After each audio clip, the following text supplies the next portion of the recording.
So tell us a little bit about your master's degree you earned. What was the degree itself? Anthropology. In anthropology. Yeah. Okay, so you got a master's in anthropology.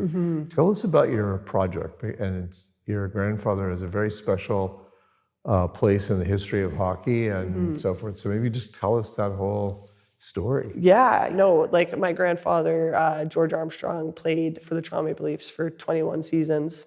That in itself is Isn't that crazy? Yeah, that's really crazy. What makes him particularly unique is, he was Indigenous. And so, my grandfather, paved a very important path, I think, for me and for other Indigenous people. And he had a great career with them and won 4 Stanley Cups in the 60s. And was captain for those cups. Those are the glory days. Yeah, I didn't know I could do this, which is quite funny. But Gerald was like, you can write about your grandfather, and you can write about his stories and his experiences of being an Indigenous hockey player. And I was like, I can do that. Like that sounds pretty cool. Like I had no idea.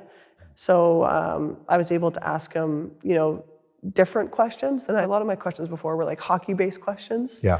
Whereas with my master's, I was able to really talk to him about his identity and, what he felt at certain times growing up, as a Indigenous kid and in a non-Indigenous community and kind of, what that experience was like for him. So very meaningful, deep conversations.